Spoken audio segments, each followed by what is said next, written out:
Magandang araw sa inyo, mga minamahal naming tagapakinig, at maligayang pagbabalik sa ating channel, ang tahanan ng mga kwentong pumupukaw sa puso at damdamin. Ang istoryang ating tutunghayan ngayon ay isang salaysay tungkol sa isang babaeng sinubok ng tadhana. Inagawan ng lahat, ngunit nagbalik na may hawak na alas na hindi inaasahan ng sinuman. Ito ay kwento ng pag-angkin sa kung ano ang nararapat at pagtuklas na ang pinakamalaking kayamanan ay ang pamilyang hindi mo inaakalang mabubuo. Samahan ninyo kami sa unang kabanata ng kwento ni Laya Malaya. Laya Malaya. Bumukas ang naglalakihang pinto ng Grand Ballroom. Isang nakabibinging katahimikan ang biglang pumalit sa masayang tugtugin at bulungan ng mga panauhin. Lahat ng mata na kanina lang ay nakatuon sa entablado ay sabay-sabay na lumingon sa direksyon ng liwanag na nagmumula sa labas. At doon, sa gitna ng liwanag na yon, nakatayo siya, si Laya Malaya. Suot ang isang pulang-pulang bestida na tila apoy na nagliliyab. Ang bawat hibla ng tela ay yumayakap sa kanyang perpektong katawan. Ang kanyang mahabang itim na buhok ay nakalugay, umaalon sa bawat paggalaw. At ang kanyang mukha, Diyos ko, ang mukha niyang 6 na taong nawala sa sirkulasyon ay mas tumalas, mas matatag, at may dalang lamig na kayang magpabagsak ng isang imperyo. Hindi takot ang nararamdaman niya habang naglalakad siya papasok. Ang kabog sa kanyang dibdib ay hindi dahil sa kaba. Ito ay tambol ng digmaan. Ang bawat hakbang ng kanyang stiletto sa makintab na sahig ay isang deklarasyon. Nandito na ako. Sa entablado, natigilan si Amaris Sandoval, ang kanyang pinsan. Ang matamis na ngiti nito ay unti-unting naglaho, napalitan ng gulat na hindi maitago. Hawak nito ang mikropono, nasa kalagitnaan ng kanyang talumpati, tungkol sa tagumpay ng Diwata Legacy Holdings sa ilalim ng kanyang pamumuno. Isang pekeng tagumpay, isang nakaw na trono. Nagpatuloy si Laya sa paglakad, hindi inalintana ang daan-daang matang nakatitig sa kanya. Ang tanging nakikita niya ay ang babaeng nasa entablado. Ang ahas na umagaw sa lahat ng dapat ay sa kanya. Huminto siya sa paanan mismo ng entablado. Tinaas niya ang kanyang tingin at sa unang pagkakataon, sa loob ng 6 na taon, nagsalubong ang kanilang mga mata. Lelaya, pautal na sabi ni Amaris, ang kanyang boses ay narinig sa buong ballroom dahil sa mikropono. Anong ginagawa mo rito? Isang maliit, mapanganib na ngiti ang sumilay sa mga labi ni Laya. Nakalimutan mo yata ang imbitasyon ko, pinsan. Sagot niya, ang kanyang boses ay kalmado, ngunit may talim. Ipinadala ko ito 6 na taon na ang nakalipas. Mukhang ngayon lang dumating. Hindi ka imbitado rito, sigaw ni Amaris, nababawi na ang pagkagulat at napapalitan na ng galit. Hindi natinag si Laya. Talaga ba? Dahil sa pagkakaalam ko, bilang nag-iisang tagapagmana ng yumaong si Diwata Malaya, ako ang may-ari ng bawat sulok ng gusaling ito at ako ang nag-iimbita sa lahat. Isang malakas na bulungan ang kumalat sa mga panauhin. Tapos na ang pagpapanggap mo, Amaris. Dagdag ni Laya, ang kanyang boses ay sapat na para marinig nilang dalawa. Nagbalik ako para bawiin ang dapat na sa akin. Pagkasabi noon, tumalikod si Laya. Hindi na niya hinintay ang sagot. Tapos na ang kanyang misyon para sa gabing iyon. Ang pagpapakilala, ang paghahasik ng lagim. Iniwan niya si Amaris na nanginginig sa galit at takot sa entablado at ang buong alta sosyedad ng San Isidro na nagkakagulo.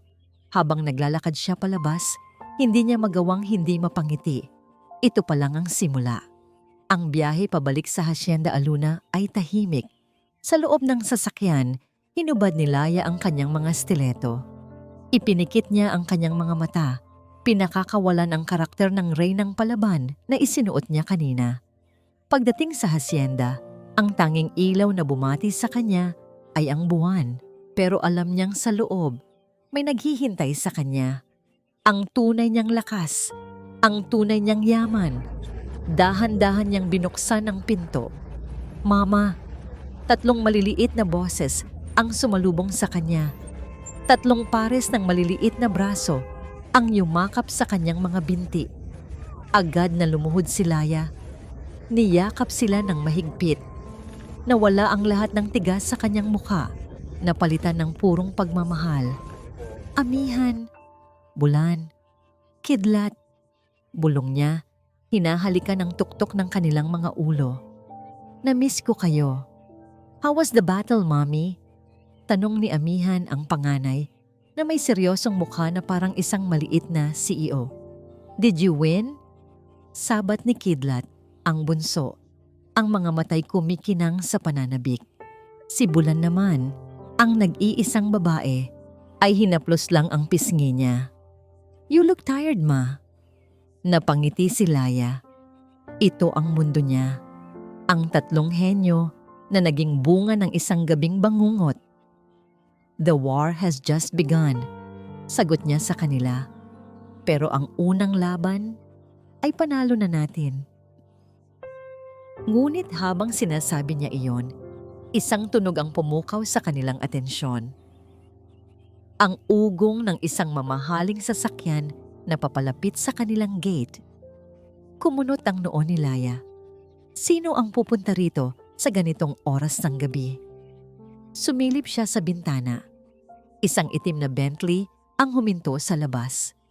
Bumukas ang pinto sa driver's side at bumaba ang isang lalaking tila hinugot mula sa isang panaginip o sa kanyang pinakamasamang bangungot. Matangkad, makisig at may aurang puno ng kapangyarihan. Nanlamig ang buong katawan ni Laya. Kilalang kilala niya ang lalaking iyon. Raja Hiraya Montenegro, ang lalaki mula sa gabing iyon. Nakatayo si Raja. Sa labas ng gate, ang muka ay nagtatanong. Tila naguguluhan kung bakit siya dinala ng kanyang tracker sa liblib na lugar na ito. Ngunit biglang natigilan ang kanyang pag-iisip. Napako ang kanyang tingin sa may pinto ng hasyenda. Doon, sa siwang ng pinto, nakatayo ang isang batang lalaki na may seryosong mukha. Nakatingin sa kanya ng diretsyo. Isang batang lalaki na may parehong hugis ng panga, parehong matangos na ilong at parehong malamig na mga mata na nakikita niya sa salamin araw-araw.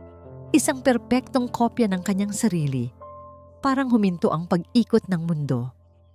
Para kay Raja Hiraya Montenegro, isang taong sanay na kontrolado ang lahat, mula sa paggalaw ng stock market hanggang sa pinakamaliit na detalye ng kanyang schedule. Ang pakiramdam na ito ay dayuhan at nakamumuhi. Nakatayo siya sa labas ng gate, ang lamig ng gabi ay walang panama sa panlalamig na gumagapang sa kanyang buong sistema. Ang kanyang tingin ay nakapako sa batang lalaki sa may pinto. Isang bata na may mukha na parang kinopya mula sa kanyang mga litrato noong kabataan niya. Imposible. Ito ang unang salitang pumasok sa kanyang isip. Isang salita na ipinanghahawakan niya na parang isang balsang magliligtas sa kanya mula sa pagkalunod. Pero habang tinititigan niya ang bata, ang matigas na linya ng panga, ang seryosong mga mata, ang lahat ng pagtanggi sa kanyang isipan ay unti-unting gumuho. Sa likod ng bata, lumabas si Laya Malaya, ang babaeng sumira sa katahimikan ng buong San Isidro sa kanyang pagbabalik.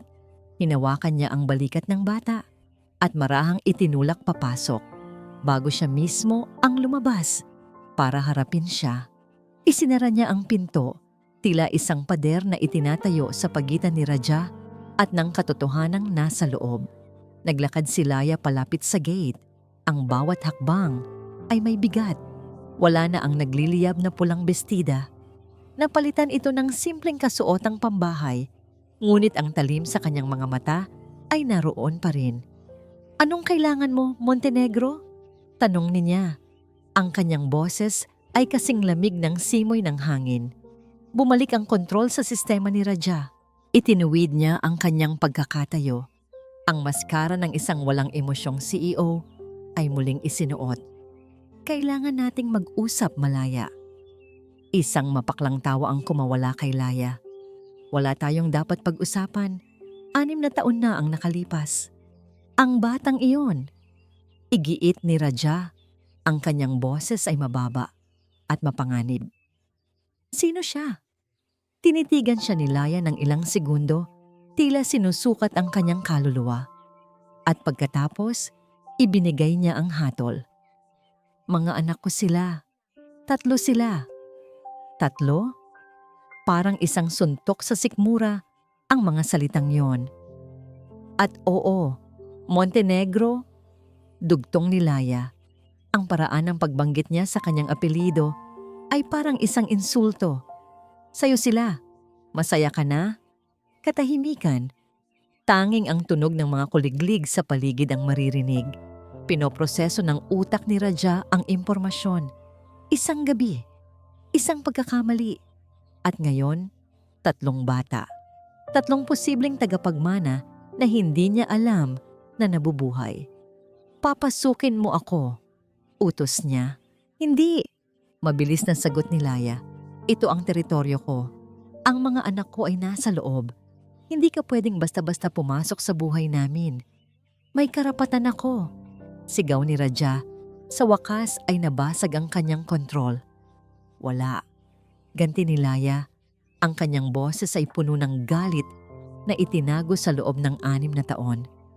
Nasaan ka noong kailangan ka nila? Nasaan ka noong mag-isa ko silang pinalaki? Wala kang karapatan, Raja. Hindi mo alam ang sakripisyo ko. Tumalikod si Laya. Umalis ka na. Bago pa ako tumawag ng security. Naiwan si Raja na nakatayo roon. Nakakuyom ang mga kamao. Pinanood niya siyang maglakad palayo. Ang babaeng nagbalik hindi lang para sa isang kumpanya, kundi para sa isang digmaan na hindi niya alam na nasimulan na pala. Pabalik sa kanyang sasakyan, bumalik ang mga alaala. Pira-piraso. Malabo. Isang mamahaling hotel suite. Ang bigat ng kanyang ulo. Ang pakiramdam na wala siyang kontrol sa sarili niyang katawan. Naaalala niya ang isang babae, pero ang mukha nito ay blangko sa kanyang isipan. Ang tanging malinaw ay ang pakiramdam ng pagsisisi kinaumagahan. Isang pagkakamali na sinubukan niyang ibaon sa limot. Ngayon, ang pagkakamaling iyon ay may 3 mukha. At ang isa sa mga mukhang iyon ay mukha niya. Pagdating sa kanyang penthouse office na tinatanaw ang buong San Isidro, hindi siya umupo. Naglakad-lakad siya. Ang kanyang isip ay nagliliyab. Kinuha niya ang kanyang telepono. Marco, sabi niya sa kanyang pinagkakatiwalaang assistant. Kailangan ko ng impormasyon, lahat, tungkol sa huling 6 na taon ni Laya Malaya. Saan siya nagtago? Anong ginawa niya? Sino ang mga kasama niya? Gusto kong malaman ang bawat detalye. Masusunod, sir, sagot sa kabilang linya. Bago ibaba ang tawag, huminto si Raja. Tumingin siya sa kanyang refleksyon sa salamin. At Marco, sir, tawagan mo ang legal team. Sabihin mo sa kanila, maghanda sila ng mga papeles, isang formal na kahilingan para sa isang mandatory DNA test. Hindi pwedeng emosyon lang ang pairalin. Kailangan niya ng katotohanan. Kailangan niya ng pruweba. At kapag nakuha na niya iyon, babawiin niya ang kontrol. Kinabukasan, sa Hacienda Aluna, habang naghahanda ng almusal si Laya para sa kanyang mga anak, isang courier ang dumating. Iniabot nito sa kanya ang isang makapal na brown envelope na may selyo ng pinakamalaking law firm sa bansa. Nanginginig ang mga kamay ni Laya habang binubuksan niya ito. Sa loob, isang dokumento na may malinaw at malamig na mga salita ang nakasaad. Formal petition for compulsory paternity and DNA testing. Nagsimula na ang digmaan. Hawak ni Laya ang sobre na parang isang granada na anumang oras ay sasabog. Isang piraso ng papel. pero ito ang magdidikta ng kinabukasan ng kanyang mga anak. Hindi siya natatakot sa resulta. Alam niya ang katotohanan. Ang kinatatakutan niya ay ang lalaking nasa likod ng kahilingang ito. Si Raja Montenegro ay hindi isang taong tumatanggap ng pagkatalo o ng isang simpleng oo o hindi. Para sa kanya, lahat ng bagay ay isang transaksyon, isang laban para sa kapangyarihan. At ngayon, ang kanyang mga anak ay naging parte ng larong iyon. Wala siyang pagpipilian. Ang pagtanggi ay magmumukha lamang siyang guilty sa mata ng batas. Kaya naman, kinabukasan, sa isang pribadong klinika, naganap ang hindi maiiwasan. Ang hangin sa loob ng silid ay sobrang lamig at sterile. Kasing lamig ng tingin ni Raja na nakaupo sa kabilang dulo ng mesa. Walang emosyon, walang sinasabi, tila isa lang itong business meeting para sa kanya. Samantalang para kay Laya, ang bawat segundo ay parang karayom na tumutusok sa kanyang puso. Ang mga anak niya, hindi sila naroon. Iyon ang tanging kondisyon na hiningi niya. Isang nurse ang kumuha ng sample mula sa kanya at kay Raja. Simple lang ang proseso. Isang cotton swab sa loob ng pisngi. Ngunit ang kahulugan nito ay napakabigat. Ito ang pisikal na patunay na mag-uugnay sa kanilang dalawa magpakailanman, gusto man nila o hindi. Pagkatapos, walang nagsalita. Tumayo si Raja at umalis. Ni hindi man lang siya tinapunan ng tingin. Habang naghihintay sila ng resulta na aabutin ng ilang araw, ang digmaan sa Diwata Legacy Holdings ay lalong umiinit. Ipinatawag ni Amaris ang isang emergency board meeting. Malinaw ang intensyon niya. Gamitin ang biglaang paglabas ng issue ng mga anak sa labas ni Laya para sirain ang kanyang kredibilidad. Paano natin pagkakatiwalaan ang isang babaeng nagtago ng 6 na taon? Tanong ni Amaris sa harap ng board. Ang kanyang boses ay puno ng pekeng pag-aalala. Isang babaeng may itinatagong ganito kalaking iskandalo? Paano natin malalaman kung hindi niya gagawin sa kumpanya ang ginawa niya sa kanyang personal na buhay? Umupo lang si Laya sa dulo ng mahabang mesa. Tahimik na pinakikinggan ang bawat salita. Hinayaan niya si Amaris na ilabas ang lahat ng lason nito. Nang matapos ito, at lahat ng mata ay nasa kanya, dahan-dahan siyang tumayo. Hindi siya sumigaw, hindi siya nagalit. Sa halip, isang click mula sa kanyang laptop ang nagpakita ng isang presentasyon sa malaking screen sa likod niya. Salamat sa iyong opinyon, Amaris. Simula ni Laya, kalmado at profesional. Ngunit dito sa boardroom, mas naniniwala tayo sa datos kaysa sa drama. Isa-isang lumabas sa screen ang mga graph at chart, mga datos ng pagbaba ng kita ng kumpanya sa loob ng huling 3 taon, mga proyekto na nalugi sa ilalim ng pamumuno ni Amaris, mga market shares na naagaw ng kanilang mga kakompetensya. Ang iskandalo ay hindi ang pagkakaroon ko ng mga anak. Pagpapatuloy ni Laya, ang kanyang tingin ay matalim na nakatuon sa bawat miyembro ng board. Ang totoong iskandalo ay ang unti-unting pagbagsak ng legacy na iniwan ng aking ina. Dahil sa kapabayaan at maling pamamahala, natigilan si Amaris. Walang salitang lumabas sa kanyang bibig. Natapos ang meeting na si Laya ang may hawak ng momentum. Isang maliit na tagumpay, pero sapat na para ipaalala sa lahat kung sino ang tunay na Malaya. At dumating ang araw ng katotohanan. Muli, pinatawag sila, hindi sa klinika, kundi sa opisina ng abogado ni Raja. Isang lugar na mas malamig pa kaysa sa klinika, puno ng mga librong nakahilera sa dingding na parang mga sundalo. Naroon si Laya, naroon si Raja. Sa pagitan nila ay ang abogado. Hawak ang isang selyadong puting sobre. Ang katahimikan ay nakabibingi. Dahan-dahang pinunit ng abogado ang sobre. Inilabas niya ang isang papel. Tumingin muna siya kay Raja, pagkatapos ay kay Laya. "The results are conclusive," sabi ng abogado sa formal na tono. Huminga ng malalim si Laya, ipinikit ang mga mata. Naghahanda sa anumang susunod na mangyayari. The probability of paternity, pagpapatuloy ng abogado, is 99.99%. Pagmulat ni Laya, ang una niyang tiningnan ay si Raja. At doon, nakita niya ito, isang bahagyang pagbabago. Ang maskara ng CEO ay nagkaroon ng lamat. Ang pagdududa sa mga mata nito ay nawala. Napalitan ng isang bagay na mas malalim, pabas komplikado, isang bigat. Ang bigat ng katotohanang hindi na niya matatatakasan. Tumayo si Raja.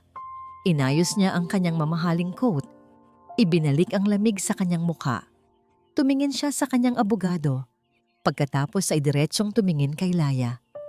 Inaasahan ni Laya ang mga salitang tulad ng pag-usapan natin ang sustento o kailangan natin ng arrangement. Ngunit ang lumabas sa bibig ni Raja Montenegro ay isang deklarasyon ng digmaan na yumanig sa buong pagkatao ni Laya. Hindi lang kumpirmasyon ang gusto ko. Sabi niya, ang kanyang boses ay walang bahid ng emosyon, ngunit puno ng bigat at kapangyarihan.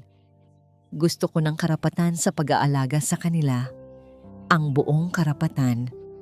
Dumating si Raja sa Hacienda Aluna, hindi bilang isang ama, kundi bilang isang mananakop. Kasama niya ang kanyang abogado. Dala ang isang folder ng mga dokumento na nagsasaad ng kanyang mga karapatan. Para sa kanya, ito ay isang obligasyon, isang transaksyon na kailangang isagawa. Ang mga batang ito, ang kanyang dugo, ay mga tagapagmana ng imperyo ng Montenegro. Kailangan niyang siguraduhin na sila ay karapat-dapat. Kailangan niyang tiyakin ang kanyang lugar sa buhay nila. Sumalubong sa kanila si Laya sa may pinto. Ang muka ay parang pader na bato. Ang abogado mo ay maaaring maghintay sa labas, sabi niya. Ang boses ay matigas. Kung gusto mong makilala ang mga anak mo, papasok ka bilang ama nila. Hindi bilang isang CEO na may dalang kontrata. Isang saglit na iritasyon ang gumuhit sa mukha ni Raja. Pero tumango siya. May punto si Laya. Sinabihan niya ang kanyang abogado na maghintay. Pumasok siya sa loob. Ang hacienda, kahit malaki, ay may pakiramdam ng isang tunay na tahanan. Isang bagay na hindi pamilyar sa kanyang penthouse na malamig at malinis. May mga drawing ng bata na nakadikit sa ref, may mga laruan sa sahig, at sa gitna ng sala, nakaupo ang 3 bata sa sahig, naglalaro. Tumingala sila nang pumasok siya. 3 pares ng mata, ang kanyang mga mata. Isang nakabibinging katahimikan ang bumalot sa silid. Inihanda ni Raja ang sarili para sa pag-iyak, pagtakbo, o pagtatago. Pero hindi yon ang nangyari. Ang batang lalaki na kamukhang-kamukha niya, si Amihan, ang unang tumayo. Naglakad ito palapit sa kanya, hindi takot, kundi may seryosong kuryosidad. Ikaw si Raja Hiraya Montenegro, sabi ng bata. Hindi ito tanong, ito ay isang pahayag. Ang CEO ng Montenegro Corp, ang aming biological father. Natigilan si Raja. Hindi niya inaasahan ang ganitong formalidad mula sa isang 6 na taong gulang. Oo, sagot niya. Hindi alam kung ano pa ang sasabihin. I read about your recent acquisition of Apex Industries. Pagpapatuloy ni Amihan na parang nag-uusap lang sila sa isang board meeting. It was a strategic move, but I think you underestimated the volatility of their international supply chain. It could affect your Q3 profits. Napaawang ang bibig ni Raja. Tumingin siya kay Laya na nakasandal sa pader, nakahalukip-kip. May bahagyang nangngiti sa mga labi na nagsasabing, "Welcome to my world." Bago pa siya makasagot, isang mabilis na galaw ang nakaagaw ng kanyang pansin. Ang isa pang batang lalaki na may masiglang mga mata ay tumakbo palapit. Hawak ang isang tablet. Ito si Kidlat. "Papa," sabi nito. Ang pagtawag sa kanya ay natural na natural. "Tingnan mo, na-bypass ko ang firewall ng kumpanya mo. For fun lang naman. Pero may butas sa security protocol ninyo. dito Ipinakita ni Kidlat sa screen ang mga linya ng code na tanging ang pinakamagaling na IT expert lang ni Raja ang maiintindihan. Isang kahinaan sa kanyang pinagmamalaking digital fortress na natagpuan ng kanyang anak habang naglalaro. Hindi na ito pagkamangha, ito ay pagkabigla. Sino ang mga batang ito? Habang pinoproseso ng utak niya ang lahat, naramdaman niya ang isang marahang paghila sa laylayan ng kanyang mamahaling suit. Tumingin siya sa ibaba. Ang maliit na batang babae, si Bulan, ay nakatingala sa kanya. Ang kanyang mga mata ay malalim, puno ng emosyon na hindi kayang unawain ni Raja. Hindi ito nagsalita tungkol sa negosyo o teknolohiya. Sa halip, tinanong niya siya sa isang mahinang boses na tumagos sa lahat ng pader na itinayo niya sa paligid ng kanyang puso. Tito, Papa, bulong niya. Masaya po ba kayo? Natigilan si Raja. Masaya? Walang sino man ang nagtanong sa kanya niyan. Ang mga tao ay nagtatanong tungkol sa kanyang kita, sa kanyang mga plano, sa kanyang mga tagumpay. Pero ang kaligayahan, ito ay isang konsepto na hindi niya kailanman isinaalang-alang. Isang variable na wala sa kanyang mga equation. Wala siyang naisagot. Nakatitig lang siya sa 3 bata sa harap niya. Isang strategist, isang tech genius, isang empath. Hindi lang sila mga tagapagmana. Sila ay higit pa. Pagkatapos ng isang oras na tila isang buong buhay, oras na para umalis si Raja. Ang kanyang isip ay gulong-gulo. Habang naglalakad siya palabas, hinarang siya ni Laya sa may pinto. So? Tanong nito. Ang boses ay may bahid ng pang-aasar. Pasado ba sila sa standards ng isang Montenegro? Hindi sumagot si Raja. Ang kanyang tingin ay malayo. Ang kanyang isip ay bumabalik sa tanong ni Bulan. Habang tinititigan niya si Laya, ang amoy ng mamahaling pabango nito ay pumasok sa kanyang ilong. Isang pamilyar na amoy mula sa gabing iyon. Pero may mali. Si Laya, na tila may naalala rin, ay napakunot noo. Sa isang sandali ng kawalan ng pag-iingat, sa isang bulong na halos hindi marinig, sinabi niya sa sarili, ngunit narinig ni Raja, ang bango ng pabango niya. Pero hindi sa'yo galing yon. Natigilan si Raja. Anong sabi mo? Agad na nagbago ang ekspresyon ni Laya. Tila nagising mula sa isang panaginip. Umiling siya. Wala. Umalis ka na. Tumalikod siya at isinara ang pinto. Iniwan si Raja sa labas na may daladalang mas maraming tanong kaysa noong siya'y dumating. Hindi sa'yo galing yon.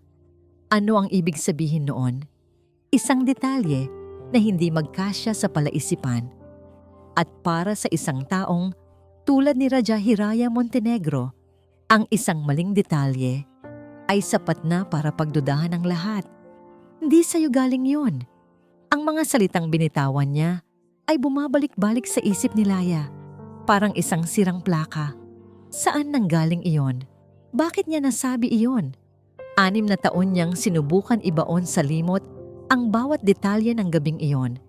Pero ang isang maliit na detalye, ang amoy ng pabango, ay biglang lumitaw na parang multo. Isang amoy na matamis at nakakasulasok.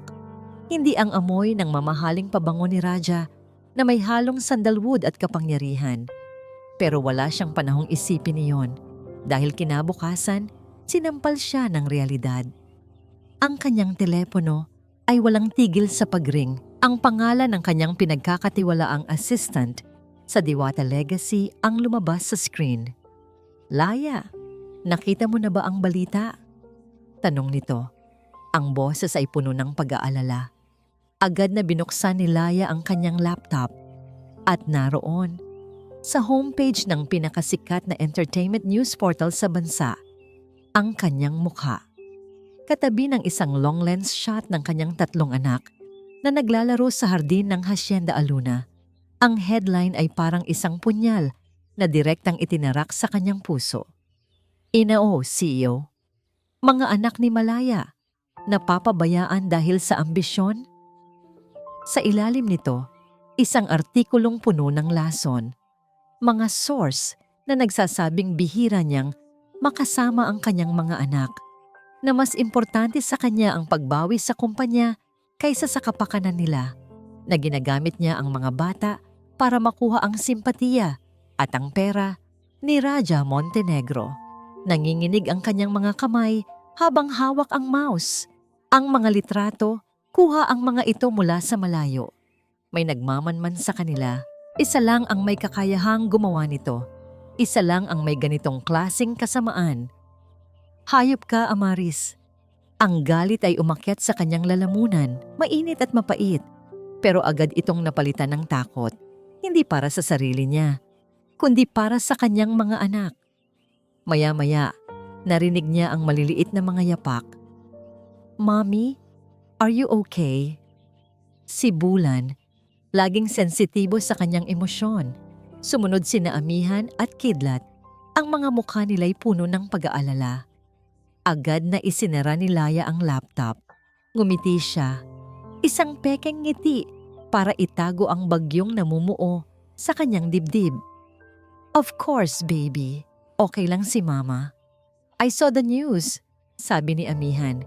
Diretsong nakatingin sa kanya. It's a classic smear campaign. Ang layunin ay sirain ang iyong public image at gamitin ang aming existence bilang kahinaan mo. "I can find out who took the pictures. I can hack them." Alok ni Kidlat. Ang mga kamao ay nakakuyom. Lumuhod si Laya at niyakap silang tatlo ng mahigpit. "Huwag, hayaan niyo si Mama ang bahala dito. Okay? Ang pinakaimportante ay kayo. Walang sino man ang pwedeng manakit sa inyo. Pangako yan ni Mama." Pero sa loob-loob niya, hindi niya alam kung paano tutuparin ang pangakong yon. Ang kalaban niya ay hindi lang si Amaris. Ang kalaban niya ay ang opinyon ng publiko. Sa kabilang panig ng San Isidro, sa tuktok ng Montenegro Tower, malamig na pinapanood ni Raja ang parehong balita sa isang dambuhalang flat screen TV sa kanyang opisina. Hindi siya galit. Ang galit ay para sa mga taong nawawalan ng kontrol. Siya ay nagiging mas kalkulado. Ang artikulo ay isang atake hindi lang kay Laya. Ito ay isang atake sa kanyang mga tagapagmana, sa kanyang dugo, at sa pangalan ng pamilyang Montenegro. Walang sino man ang gumagawa niyon ng walang kaparusahan. Kinuha niya ang intercom. "Marco, ipatawag mo lahat ng media outlets. Magkakaroon ako ng press conference sa loob ng 1 oras." Nanonood si Laya ng balita nang biglang lumabas ang anunsyo. Breaking news! Raja Hiraya Montenegro magpapatawag ng biglaang press conference. Nanlamig ang kanyang puso. Ano ang gagawin nito? Gagamitin ba niya ang pagkakataong ito para idiin siya? Para sabihing hindi siya karapat-dapat na ina? Para kunin ng tuluyan ang mga bata? Bago pa man siya makapag-isip, tumunog ang kanyang telepono. Isang unknown number. "Nasaan ka?" Isang boses na pamilyar at puno ng awtoridad. "Si Raja." "Nasa bahay," sagot niya, naguguluhan. "Pumunta ka sa Montenegro Tower. Ngayon din. Gamitin mo ang private entrance sa basement. May mag-aabang sa'yo." Pagkatapos ay ibinaba nito ang tawag. Kahit nag-aalangan, sumunod si Laya. May kung anong puwersa ang nagsasabi sa kanya na kailangan niyang pumunta. Pagdating niya, sinalubong siya ng isang assistant at dinala sa isang holding room sa likod ng auditorium kung saan gaganapin ang press conference. Sa isang monitor, kitang-kita niya ang entablado. Puno na ito ng mga reporter. Ang mga kamera ay parang mga matang nag-aabang ng mabibiktima. At pagkatapos, lumabas si Raja. Nakatayo sa gitna ng entablado, sa harap ng daan-daang kamera. Ang kanyang presensya ay sapat na para patahimikin ang lahat. Ipinatawag ko kayo ngayon para sa isang simpleng dahilan. Simula niya, ang kanyang boses ay malinaw at matatag. Para itama ang mga kasinungalingan. Binatikos niya ang tabloid, tinawag itong basura, at binalaan ang sino mang maglalathala pa ng mga litrato ng kanyang mga anak. Pero hindi yun ang pinakamahalaga. Pagpapatuloy niya, ang kanyang tingin ay tila tumatagos sa bawat kamera. Ang pinakamahalaga ay ito. Sa hudyat niya, binuksan ng isang guard ang pinto ng holding room. Naglakad si Laya palabas, papunta sa entablado. Ang puso niya ay kumakabog ng malakas. Naguguluhan ang mga reporter. Huminto siya sa tabi ni Raja. Sa isang iglap, sa harap ng buong bansa, ginawa ni Raja ang isang bagay na hindi inaasahan ng lahat. Inilagay niya ang kanyang kamay sa baywang ni Laya. Hinila siya palapit sa kanya. Isang kilos ng pag-aari, isang kilos ng pagprotekta. "Let me make this perfectly clear," sabi ni Raja. Ang kanyang tingin ay matalim. "Anumang atake kay Miss Malaya at sa aking mga anak ay atake sa pamilyang Montenegro." Huminga siya ng malalim bago binitawan ang mga salitang yumanig sa buong San Isidro. Haharapin namin ito ng magkasama. Ang paghawak sa baywang ni Laya Malaya sa harap ng media ay isang purong strategic move, isang kalkuladong desisyon para protektahan ang kanyang interes, ang kanyang mga anak. Walang emosyon, walang personal na kahulugan. Iyon ang sinasabi niya sa kanyang sarili. Pero habang papalayo sila sa mga kumukislap na ilaw ng kamera, habang nasa loob sila ng private elevator paakyat sa kanyang opisina, hindi niya magawang alisin ang kanyang kamay. May kung anong init na nagmumula sa balat nito. Isang init na tila tumatagos sa kanyang mamahaling suit, umaabot hanggang sa kanyang dibdib na matagal nang nagyayelo. Pagdating sa kanyang penthouse office, agad na lumayo si Laya, tila napaso. "Ano ang ibig sabihin ng lahat ng yon?" tanong niya. Ang boses ay puno ng pagdududa. "Isang alyansa," sagot ni Raja. Diretsong pumunta sa kanyang bar at nagsalin ng whiskey. "Pekeng alyansa, kung gusto mo. Kailangan nating magmukhang nagkakaisa sa publiko para tigilan nila tayo, para protektahan ang mga bata." Tumawa si Laya, isang tawang walang saya. Protektahan ang mga bata o protektahan ang pangalan ng Montenegro? Hinarap siya ni Raja. Ang baso ng alak ay nasa kanyang kamay. Para sa akin, sa puntong ito, pareho lang ang mga iyon. Ang mga sumunod na araw ay naging isang palabas. Kinailangan nilang magpanggap. May mga litratong lumabas na magkasama silang kumakain sa isang mamahaling restaurant. May mga ulat na sabay silang dumalo sa isang school event ng mga bata. Ang buong San Isidro ay nagkakagulo. Sinusubukang hulaan kung ano ang tunay na estado ng pamilya Montenegro Malaya. Isang gabi, para mas maging kapanipaniwala ang lahat, inanyayahan ni Raja si Laya at ang mga bata na maghapunan sa kanyang penthouse. Isang family dinner. Ang ideya ay parang papel de liha sa balat ni Laya, pero pumayag siya para sa mga bata. Ang hapunan ay awkward. Si Raja, na sanay sa mga tahimik na gabi kasama lang ang kanyang mga dokumento, ay hindi alam kung paano kikilos sa gitna ng ingay at sigla ng tatlong bata. Si Laya naman ay halatang hindi komportable. Bawat galaw ay may pag-iingat. Ang mga bata ang bumasag sa tensyon. "Your place is minimalist, Papa," komento ni Amihan habang tinitingnan ang paligid. "Efficient, but lacks warmth. I can install a better smart home system here," sabi ni Kidlat. "Mas mabilis at mas secured." Tanging si Bulan lang ang tahimik, pinagmamasdan ng dalawang matanda na parang sinusubukan niyang basahin ang kanilang mga isip. Pagkatapos ng hapunan, habang naglalaro ang mga bata sa malawak na sala, isang bagay ang nangyari. "Papa! Papa!" tawag ni Kidlat. Tumatakbo palapit kay Raja. "Na-recover ko ang isang corrupted audio file mula sa luma mong telepono. Yung binigay mo sa akin para pagpraktisan ko. It's from 6 years ago." Biglang natigilan si Raja at Laya. 6 na taon. Kinuha ni Kidlat ang isang tablet at pinindot ang play. Isang mahinang tunog ang lumabas, garalgal at pira-piraso. Ang unang maririnig ay ang boses ni Raja, pero halatang lasing at antok.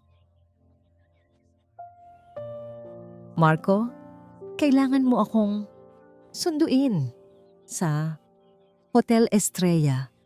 Hotel Estrella. Naalala ni Raja ang hotel na yon. Kasunod noon ay isang kaluskos at pagkatapos, isang boses ng babae. Malinaw, kahit sa mahinang recording. Ayos lang ang lahat. Ako nang bahala sa kanya. Pagkatapos ay naputol ang tawag. Nakatayo si Laya sa tabi niya. Pareho silang nakatitig sa tablet. Ang kanilang mga mukha ay puno ng pagkalito. Agad na tumingin si Raja kay Laya. Ikaw ba yon? Umiling si Laya, ang mga mata niya ay nanlalaki. Hindi yun ang boses ko. Ang boses sa recording ay mas mataas. Mas malandi. Hindi ito ang boses ni Laya na may bigat at awtoridad. Pareho silang napatingin sa isa't isa, isang malamig na hinala ang nagsimulang gumapang sa pagitan nila. Mayroong ikatlong tao sa gabing iyon. Habang si Laya ay abala sa kanyang mga iniisip, tumunog ang kanyang telepono. Isang email mula sa board secretary ng Diwata Legacy. Binuksan niya ito. Iniisip na isa lang itong regular na update. Ngunit habang binabasa niya ang mga salita, ang kulay ay nawala sa kanyang mukha. Ipinakita niya ang telepono kay Raja. Ito ay isang formal na abiso. Isang emergency board meeting ang ipinatawag para bukas ng umaga. Ang paksa, mga alegasyon ng paglustay at financial fraud laban kay Miss Laya Malaya. Batay sa mga dokumentong natuklasan kamakailan, ang malamig na hangin ng pagkakanulo ay hindi pa nawawala. Isang bagong unos ang paparating. Si Amaris, na tila nasusukol sa kanilang alyansa, ay naglunsad ng isang direkta at nakamamatay na pag-atake. Ang akusasyon ng paglustay. Ang dalawang salitang iyon ay parang isang malakas na sampal na gumising kay Laya sa isang bangungot. Sa loob ng malamig na boardroom ng Diwata Legacy Holdings, ang hangin ay puno ng paghihinala at bulungan. Sa ibabaw ng mahabang mesa, nakakalat ang mga kopya ng mga bank statement at fund transfer requests. Lahat ay nagkakahalaga ng milyon-milyong piso. At ang masakit, lahat ay may pekeng pirma niya. Isang napakagaling na pamimeke na kahit siya ay kinailangan ng ilang segundo para makita ang pagkakaiba. Ito ay kasinungalingan. Mariing sabi ni Laya, ang kanyang boses ay nanginginig sa galit habang nakatayo sa harap ng board members. Hindi ko kailanman nanakawan ang kumpanyang ipinatayo ng sarili kong ina. Ang mga dokumento ay mukhang totoo, Laya, sabi ng isa sa mga board members, isang matandang kaibigan ng pamilya na ngayon ay hindi na makatingin sa kanya ng diretsyo. Ang audit team ang nakatuklas nito. Audit team na binabayaran ni Amaris. Ganti ni Laya. Ang tingin ay matalim na ipinukol sa kanyang pinsan na nakaupo sa kabilang dulo. Si Amaris ay dahan-dahang umiling. Ang kanyang mukha ay isang perpektong maskara ng lungkot at pagkadismaya. Huwag mong ibaling sa akin ang kasalanan mo, Laya. Alam kong mahirap ang buhay noong nawala ka. Pero hindi ko inakala na aabot ka sa ganito. Nananakawan mo kami bago ka tumakas. Wala akong ninakaw, sigaw ni Laya. Nandyan ang ebidensya. Malamig na sagot ni Amaris. Ang board ay bumoto na. Habang isinasagawa ang full internal investigation, ikaw ay suspendido sa lahat ng iyong tungkulin. Suspendido. Ang salitang yon ay parang isang pako na ipinukpok sa kanyang dibdib. Gumuho ang kanyang mundo. Ang lahat ng kanyang pinaghirapan sa pagbabalik niya.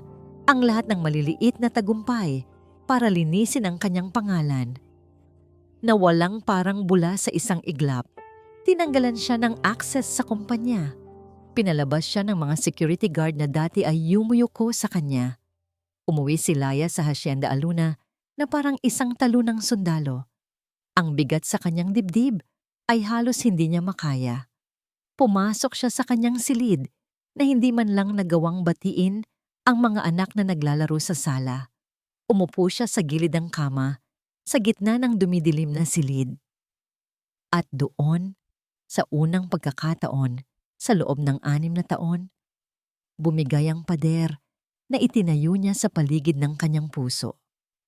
Hinayaan niya ang sarili niyang umiyak, mga luha ng kabiguan, ng galit at ng matinding kalungkutan. Pakiramdam niya, nag-iisa siyang lumalaban sa isang digmaang hindi niya kayang ipanalo. Ang pera, ang kapangyarihan, ang impluensya, lahat ay nasa kay Amaris. Maya-maya, naramdaman niya ang isang maliit na kamay sa kanyang likod. "Mama." Nag-angat ng tingin si Laya. Si Bulan, ang kanyang sensitibong anak, ang batang laging nakakaramdam ng emosyon ng iba. Umupo si Bulan sa tabi niya. Hindi nagsasalita. Hinahaplos lang ang kanyang likod gamit ang maliliit nitong palad. Pagkatapos, may iniabot ito sa kanya mula sa ilalim ng braso nito. Isang luma at maalikabok na photo album. Nakita ko po ito sa lumang baul ni Lola Diwata. Bulong ni Bulan.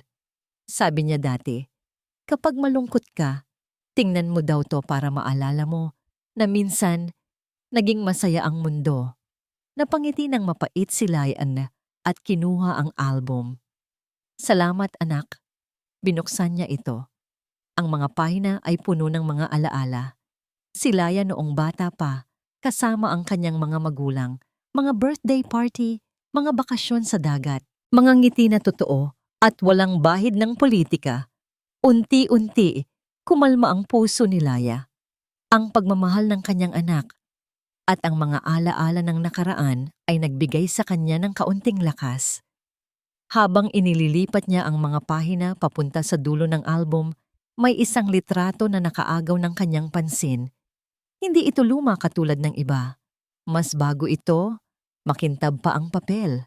Mukhang naisingit lang ito doon nang hindi sinasadya. Ito ay isang litrato ni Amaris. Kuha ito sa isang private party ng kumpanya. Tiningnan ni Laya ang petsa sa likod ng litrato. May 12, 2012. Nanlaki ang mga mata ni Laya. Ang petsang ito ay eksaktong 1 linggo. Bago ang gabing nagbago ang buhay niya. Bago ang gabing naglaho siya at nabuntis kay Raja. Sa litrato, nakangiti si Amaris. Hawak ang isang baso ng champagne. Mukhang masaya at matagumpay habang kausap ang ilang investors. Pero hindi ang niyang ngiti ni Amaris ang nagpatigil sa paghinga ni Laya, kundi ang kislap sa kanyang buhok. Inilapit ni Laya ang litrato sa kanyang mukha. Ang kanyang mga kamay ay nagsimulang manginig. Sa buhok ni Amaris nakasuot ang isang pamilyar na palamuti, isang suklay na gawa sa ginto at pinalamutian ng maliliit na perlas na hugis bulaklak. Ang Diwata hairpiece, ang pinakamahalagang pamana ng ina ni Laya. Ang suklay na yon, alam ni Laya na nawala niya yon noong gabing na-skandal siya sa hotel. Iyon ang paniniwala niya sa loob ng 6 na taon, na sa pagmamadali niyang tumakas, nahulog ito o naiwan niya. Pero paanong suot na ito ni Amaris mo? 1 linggo bago pa man mangyari ang gabing iyon, isang malamig na kilabot ang gumapang sa buong katawan ni Laya. Kung suot na ito ni Amaris bago pa mawala, ibig sabihin, hindi ito nawala. Ninakaw ito. Ninakaw ito ni Amaris mula sa kwarto ni Laya bago ang party. At kung kaya niyang nakawin ang pinakamahalagang gamit ni Laya at isuot ito ng patago, ano pa ang kaya niyang gawin? Biglang nag-flashback sa isip ni Laya ang amoy ng pabango sa hotel room. Ang boses sa recording na narinig nila ni Raja. At ngayon, ang suklay. Ang suklay na nasa ulo ni Amaris sa litrato ay ang huling piraso ng puzzle. "Mama, bakit po?" tanong ni Bulan, nag-aalala sa biglang pagbabago ng ekspresyon ng ina. Huminga ng malalim si Laya. Ang luha sa kanyang mga mata ay natuyo. Napalitan ng isang nagliliyab na apoy ng galit at determinasyon. Isinara niya ang album ng malakas. "Wala anak," sabi ni Laya.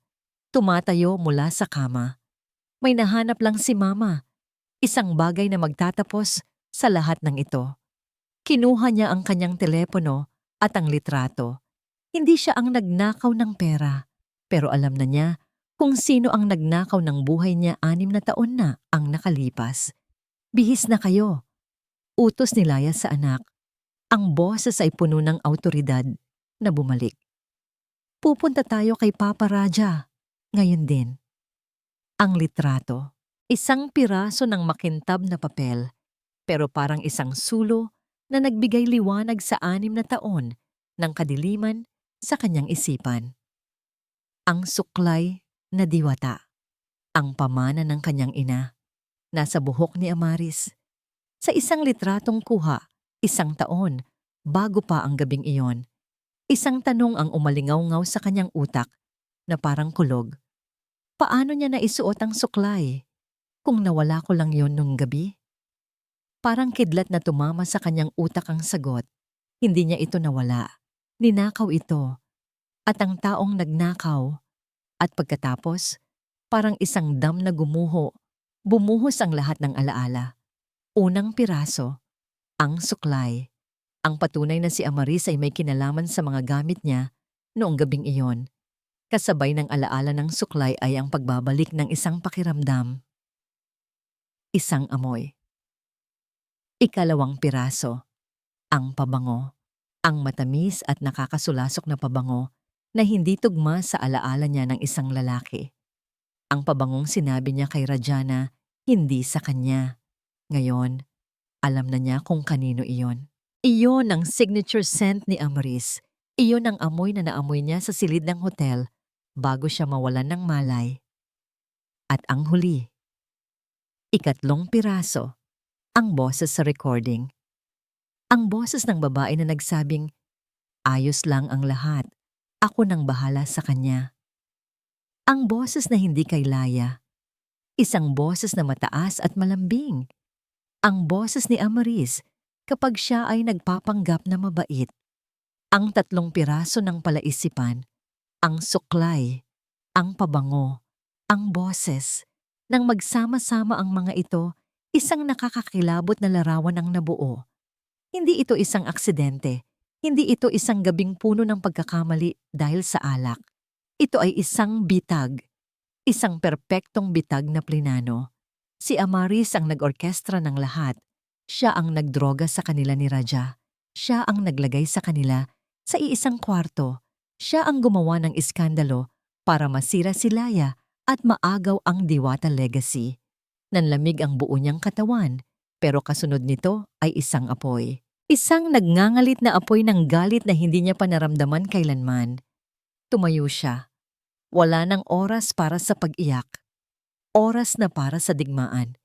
Kinuha niya ang kanyang susi ng sasakyan at ang telepono ni Kidlat kung nasaan ang recording. Hindi niya nainisip ang kanyang itsura. Ang tanging nasa isip niya ay ang taong kailangan niyang makausap. Ang nag-iisang tao na biktima rin ng kasinungalingang ito. Nagmaneho siya na parang isang bagyo, binabagtas ang kalsada ng San Isidro, papunta sa iisang lugar. Ang tuktok ng imperyo ng kasinungalingan, ang Montenegro Tower. POV.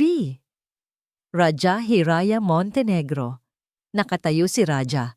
Sa harap ng salamin sa kanyang opisina, tinitingnan ang syudad sa ibaba. Pero hindi iyon ang kanyang nakikita. Ang nakikita niya ay ang 3 piraso ng palaisipan na ibinigay sa kanya ni Laya. Ang kanyang team ay kinumpirma na ang mga dokumento laban kay Laya ay peke. Pero napakagaling ng pagkakagawa. Halatang gawa ng isang profesional. Malinaw na may malaking pera sa likod nito. Isang bitag. Ang mga salita ni Laya ay umuulit sa kanyang isip. Sa una, ayaw niyang maniwala. Masyadong malisyoso, masyadong personal. Pero habang pinag-aaralan niya ang bawat anggulo, may mga bagay na hindi magtugma. Biglang bumukas ang pinto ng kanyang opisina. Pumasok si Laya na parang isang buhawi. Ang kanyang mukha ay namumula sa galit. Ang kanyang mga mata ay nag-aapoy. Totoo ang lahat, sabi niya. Ang boses ay nanginginig sa pinaghalong galit at sakit. Hindi na nagtanong si Raja. Dire-diretso siyang lumapit sa kanyang mesa. Inilapag niya ang tatlong bagay, ang telepono na may recording, ang luma, kupas na litrato, at ang kanyang salita. Ang pabango ni Amaris, sabi ni Laya, tila hirap huminga. Ang boses sa recording, boses niya. At ang suklay na ito, itinuro niya ang litrato. Ninakaw niya sa akin bago pa man mangyari ang lahat para palabasin na nawala ko noong gabing iyon. Tinitigan ni Raja ang mga ebidensya sa kanyang mesa. Ang litrato, ang telepono, at ang alaala ng mga sinabi ni Laya. Hindi sa'yo galing yon. Lahat ay nag-click. Lahat ay nagtugma. Ang malamig na lohika na laging gumagabay sa kanya ay humantong sa iisang konklusyon. Isang konklusyon na nagpadaloy ng yelo sa kanyang mga ugat. Ang gabing kinamuhian niya sa loob ng 6 na taon, ang gabing itinuring niyang pinakamalaking pagkakamali niya, ay hindi niya kasalanan. Inagawan siya ng kontrol. Ginawa siyang isang tau-tauhan sa masamang plano ng ibang tao.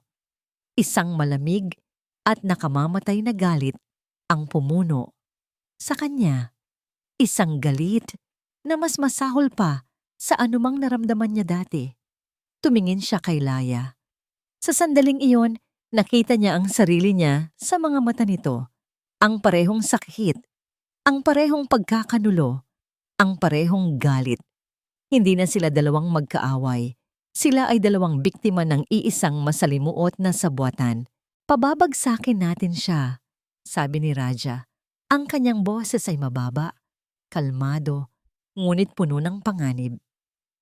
Tumango si Laya. Ang mga luha ay nagsimulang mamuo sa kanyang mga mata. Hindi dahil sa lungkot, kundi dahil sa wakas, may kasama na siya sa laban. Ngunit sa sandaling iyon, ng pagkakaisa, isang tunog ang bumasag sa lahat. Ang pagring ng telepono ni Laya.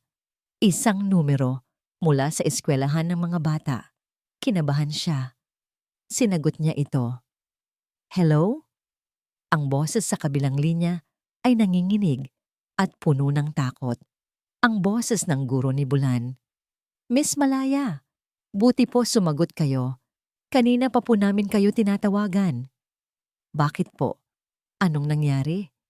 Si Bulan po. Miss Malaya, sinundo po siya kanina ng isang babae na nagpakilalang tita niya. Pero ngayon po tumawag ang service ninyo. Wala raw po si Bulan sa bahay. Nanigas si Laya. Ang telepono ay halos mahulog mula sa kanyang kamay. Miss Malaya, humihikbing sabi ng guro. Nawawala po si Bulan. Nawawala po si Bulan. Ang mga salitang iyon ay hindi lang pumasok sa tainga ni Raja. Para itong isang bala na tumagos sa kanyang dibdib. Sinira ang lahat ng pader ng kontrol at lohika na itinayo niya sa buong buhay niya. Sa isang iglap, nawala ang CEO. Nawala ang bilyonaryo. Ang natira ay isang ama. Isang amang ang anak ay nasa panganib. Isang primordial na galit. Mas mainit at mas mapanganib kaysa sa anumang naramdaman niya dati, ang kumulo sa kanyang dugo. Ang pangalan ni Amaris ay umalingaw-ngaw sa kanyang isip na parang isang sumpa. Bago pa man tuluyang bumagsak si Laya, nasalo na siya ni Raja. Nakita niya ang purong takot sa mga mata nito, ang parehong takot na gumagapang ngayon sa kanyang puso. Laya, makinig ka sa akin, sabi niya. Hinawakan ng mahigpit ang mga balikat nito. Pinipilit itong tumingin sa kanya. Tumingin ka sa akin. Ibabalik ko siya. Naririnig mo ba ako? Ibabalik ko ang anak natin. Ang paggamit niya ng salitang natin ay natural, hindi pilit. Dahil sa sandaling iyon ang tanging katotohanan. Binitawan niya si Laya at kumilos na parang isang general sa gitna ng digmaan. Ang kanyang penthouse office, na dating simbolo ng kanyang corporate power, ay agad niyang ginawang isang command center. Marco, sigaw niya sa intercom, ang kanyang boses ay umuugong sa autoridad. I-cancel lahat ng meetings ko. Tawagan mo si General Alcantara, ang pinuno ng security. Sabihin mo sa kanya, Code Red, i-deploy ang lahat ng tao. I-lockdown ang lahat ng posibleng labasan ng syudad. Airports, seaports, private airstrips, walang makakalabas. Ang mga dambuhalang monitor sa kanyang dingding na kanina lang ay nagpapakita ng stock market, ngayon ay nagpapakita na ng mga live satellite maps, city traffic grids, at access sa daan-daang CCTV cameras. Tumawag siya sa bahay niya. Yaya, ihanda mo sina Amihan at Kidlat. Papunta na tayo dyan. Dalhin niyo rito ang lahat ng gamit nila, lalo na ang mga computer. Habang si Laya ay nakaupo sa isang sulok, nanginginig, nagdarasal, ang isip ni Raja ay tumatakbo na parang isang supercomputer. Kailangan niya ng lahat ng tulong na makukuha niya. At alam niya, ang pinakamatalas na armas na hawak niya ngayon ay ang dalawa pa niyang anak. Pagdating ni na Amihan at Kidlat sa opisina, nawala ang kanilang pagiging bata. Ang kanilang mga mukha ay seryoso. Ang kanilang mga mata ay matalas. Nauunawaan nila ang bigat ng sitwasyon. Kidlat, sabi ni Raja, itinuturo ang isang malaking monitor. Kailangan kong pasukin mo ang traffic control system ng San Isidro. Hanapin mo ang lahat ng sasakyan na dumaan malapit sa eskwelahan nila sa oras ng uwian. Lalo na ang mga walang plaka o may pekeng plaka. On it pa, sagot ng bata. Ang kanyang maliliit na daliri ay sumasayaw na sa keyboard ng may bilis at katiyakan na maikukumpara sa pinakamagagaling na hacker sa mundo. Amihan, baling naman ni Raja sa panganay. Kilala mo si Amaris, mag-isip ka kung ikaw siya, isang desperadong babae na wala nang babalikan, saan ka magtatago? Anong lugar ang pamilyar sa'yo pero hindi iisipin ng mga pulis? Hindi sumagot si Amihan. Pumunta siya sa isang mesa, kumuha ng papel at ballpen, at nagsimulang magsulat at magdrawing ng mga linya. Tila isang henyong nag-aanalisa ng laro ng chess. Ang mga sumunod na oras ay isang malabong pagkakasunod-sunod ng tensyon at pagmamadali. Mga tawag sa telepono, mga pulis na dumarating at umaalis. Si Laya na hindi mapakali, ang tanging nagpapakalma sa kanya ay ang paminsan-minsang paghawak ni Raja sa kanyang kamay, isang tahimik na pangako. Nakuha ko na! Biglang sigaw ni Kidlat.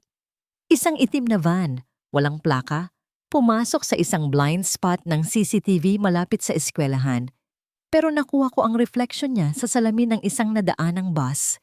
Tinatrack ko na ang posibleng ruta niya. Saan papunta? Mabilis na tanong ni Raja. Papuntang port area sa may industrial district. Biglang tumayo si Amihan. Papa, ang lumang bodega ng pamilyang Sandoval, ang pinagmulang negosyo ng lolo nila bago sila pumasok sa real estate.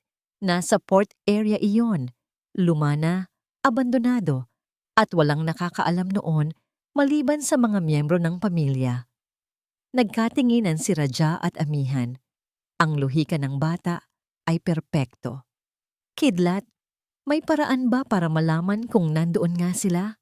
Tanong ni Laya. Nabuhayan ng pag-asa.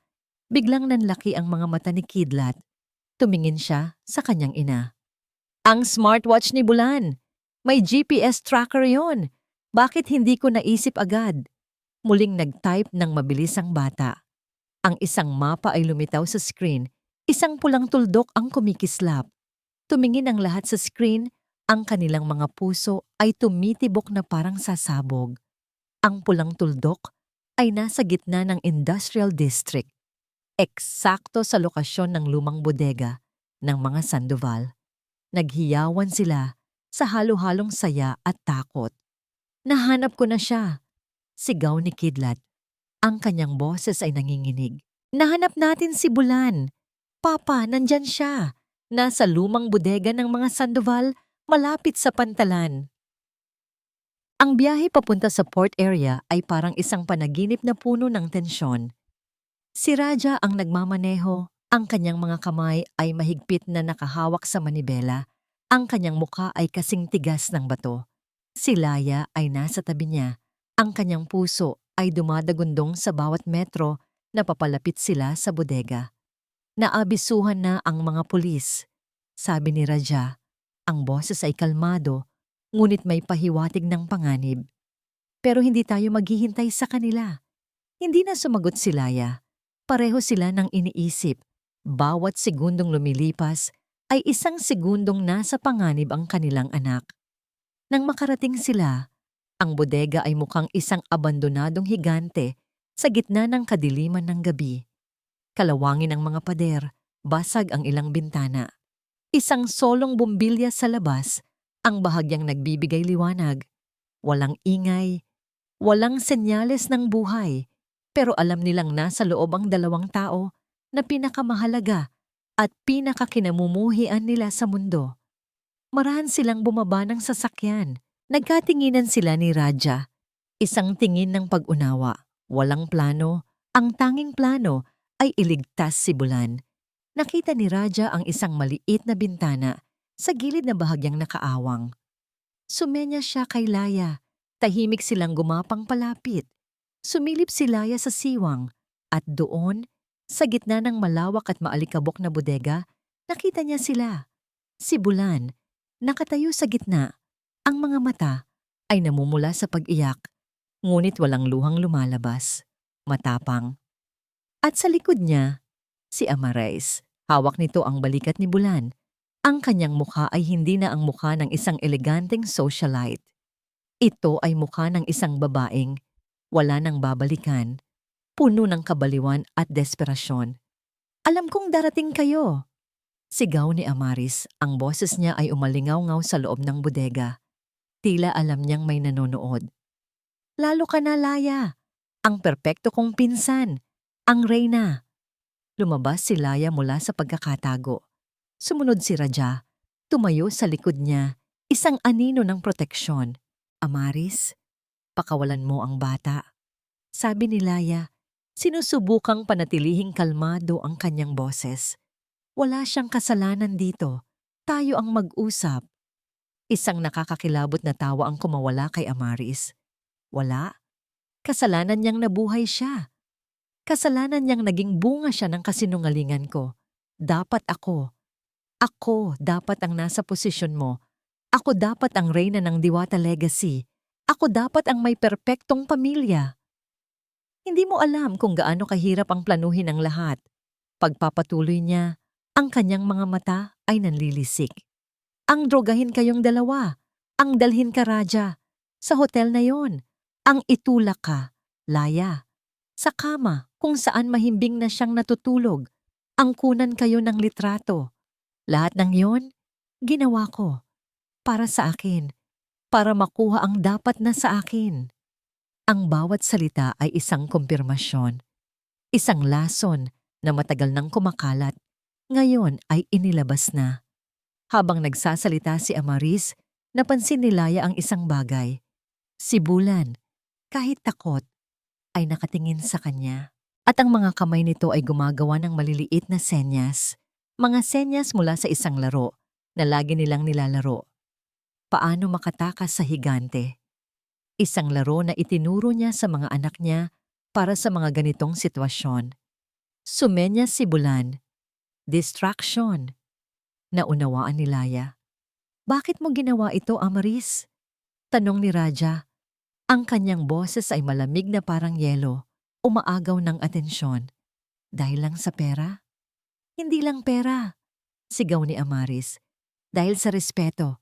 Dahil habang buhay, anino mo lang ako, Laya. Laging ikaw ang magaling, ang matalino, ang minamahal. Samamantalang ako lang ang pinsan ni Laya. Habang nakatuon ang buong atensyon ni Amaris kay Raja, dahan-dahang gumawa ng hakbang si Laya papalapit. Nagkatinginan sila ni Bulan. Isang tingin lang. Alam na nila. Ngayon na. Hindi mo kasalanan na naging anino ka lang, Amaris. Sabi ni Laya. Ang kanyang boses ay biglang lumakas. Kasalanan mo. na wala kang sariling liwanag. Sa hudyat na iyon, biglang sinipa ni Bulan ang paa ni Amaris sa likod gamit ang lahat ng lakas niya. Aray! Nawalan ng balanse si Amaris. Sa segundo ng pagkakagulat na yon, tumakbo si Laya. Hindi papunta kay Bulan, kundi papunta sa isang malaking lever sa dingding. Hinila niya ito pababa. Isang malakas na tunog ang umalingaw-ngaw. Isang malaking net na ginagamit para sa mga kargamento na nakasabit sa itaas ang biglang bumagsak. Direktang ibinagsak nito si Amaris sa sahig. Kasabay nito, ang malalaking pinto ng bodega ay bumukas.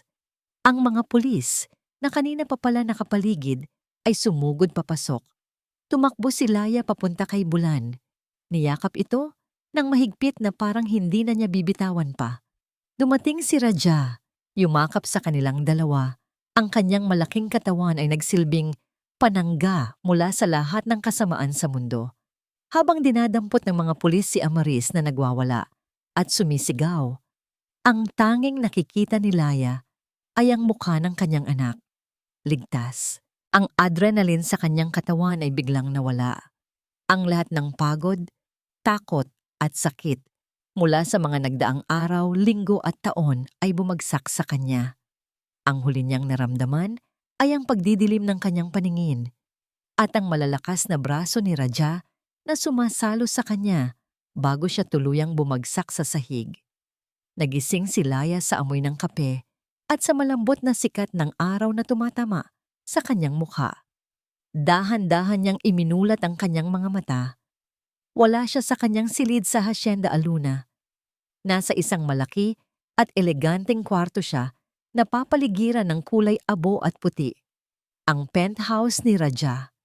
Isang mainit na kamay ang humawak sa kanya. Mabutit gising ka na. Nakatayo si Raja sa tabi ng kama. Hawak ang isang tasa ng kape. Ang kanyang mukha ay may bahid ng pag-aalala na ngayon lang nakita ni Laya.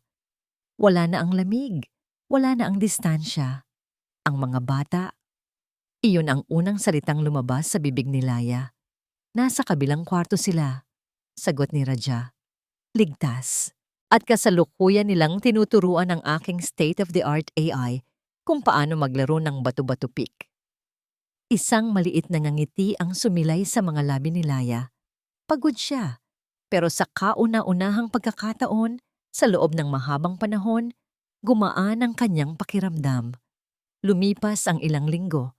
Ang kwento ng kabayanihan sa bodega at ang pagkakanulo ni Amaris ay naging laman ng lahat ng balita. Sa tulong ng mga ebidensyang nakalap at ng testimonya ni Raja, naharap si Amaris sa batas para sa kidnapping at maraming iba pang kaso. Ang kanyang pagbagsak ay kasing bilis ng kanyang pag-angat. Sa Diwata Legacy Holdings, isang bagong umaga ang sumikat. Ang lahat ng pekeng akusasyon laban kay Laya ay nabasura. Sa isang espesyal na board meeting, sa botong nagkakaisa, formal siyang itinalaga bilang bagong CEO at chairwoman. Ang posisyong dapat ay sa kanya mula pa sa simula. Nang pumasok siya sa opisina ng kanyang ina, sa unang pagkakataon bilang CEO, hindi paghihiganti ang naramdaman niya, kundi kapayapaan. Kinuha niya ang isang litrato ng kanyang ina sa mesa. Para sa'yo ito. Ma, bulong niya. Ngunit ang pinakamalaking pagbabago ay hindi nangyari sa loob ng mga boardroom. Nangyari ito sa loob ng kanilang mga puso.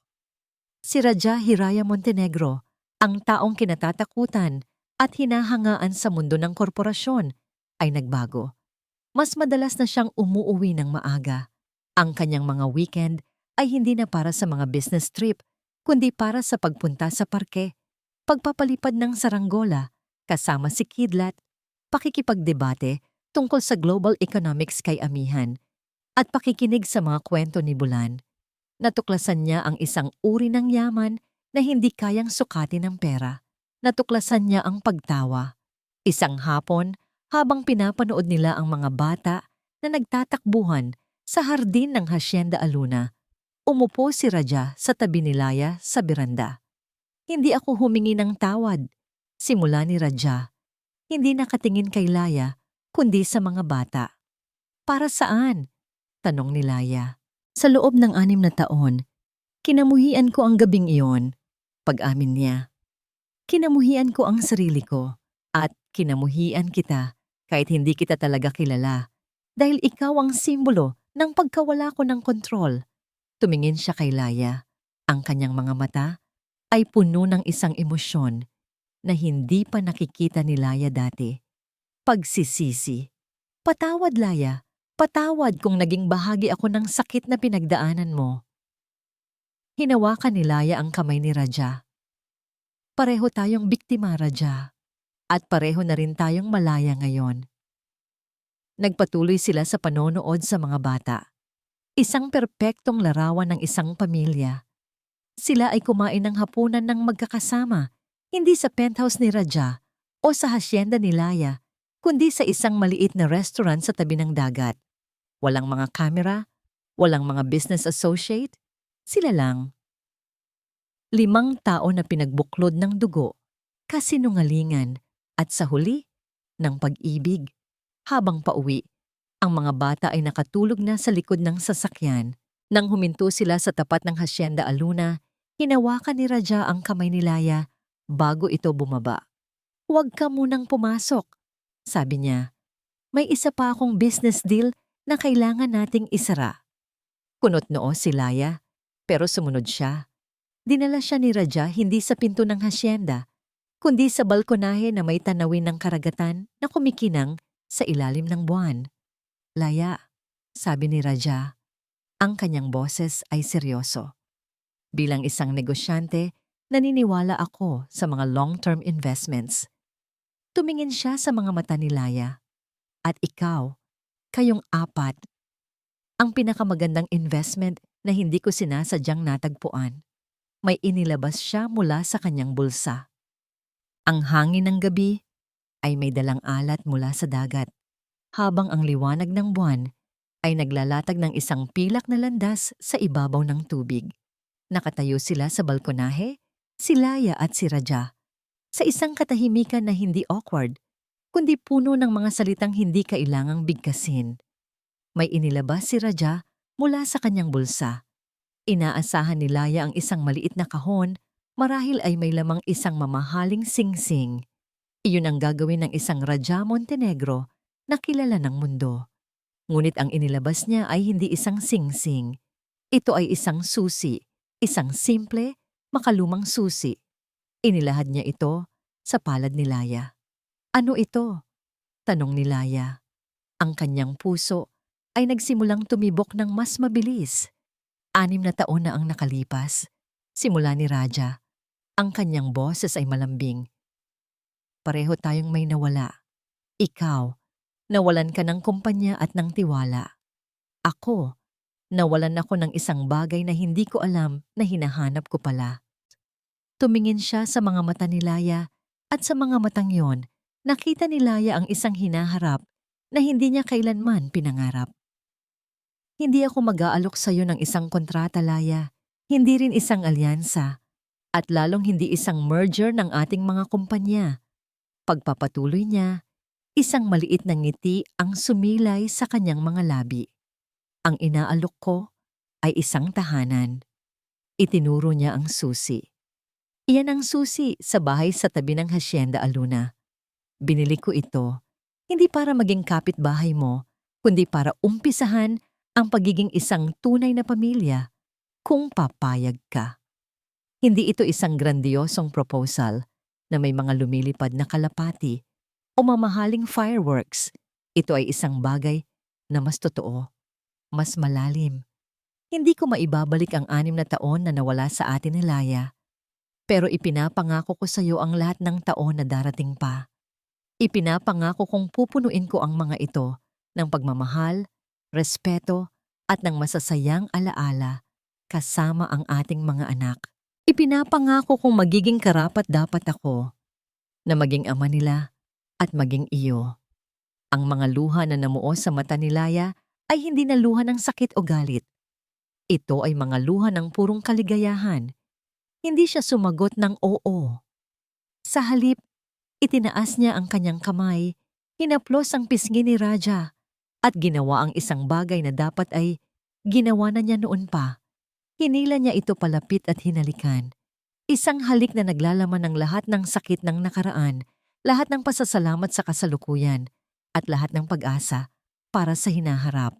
Nang maghiwalay ang kanilang mga labi, isinandal niya ang kanyang noo sa noo ni Raja. "Welcome home, Raja!"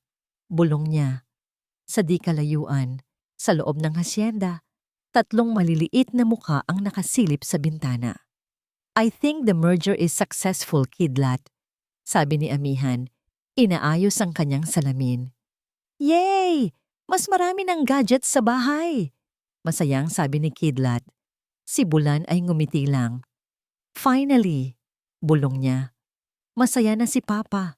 Yay, lumabas sila ng bahay at tumakbo palapit sa kanilang mga magulang, yumakap sa kanilang mga binti. Natawa si Laya at Raja. Binuhat ni Raja si Bulan at Kidlat habang inakbayan naman niya si Laya. Nabuhat-buhat si Amihan. 5 tao. Isang pamilya. Nakatayo sa ilalim ng buwan, nakatingin sa karagatan. Ang kanilang paglalakbay ay nagsimula sa isang gabi ng kasinungalingan. Ngunit sa paglipas ng panahon, natuklasan nila ang isang katotohanan na mas makapangyarihan kaysa sa anumang panlilinlang. Na ang tunay na pamilya ay hindi palaging nagsisimula sa perpektong paraan.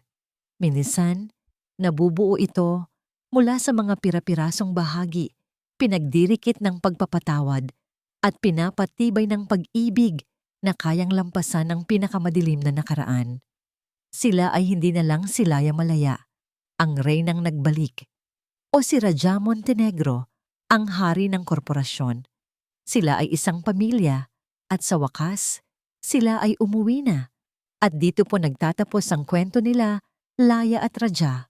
Isang paglalakbay na nagturo sa atin na ang pinakamalalim na sugat ay kayang hilumin ng pagpapatawad at ang tunay na kapangyarihan ay hindi nasusukat sa yaman o posisyon, kundi sa kakayahang buksan muli ang puso para sa pag-ibig.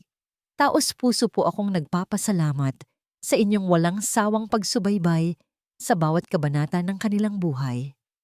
Sana po ay napukaw namin ang inyong mga damdamin at nag-iwan kami ng isang ngiti sa inyong mga labi. Ano po ang pinakapaborito ninyong eksena? At anong aral ang inyong natutunan sa kwentong ito?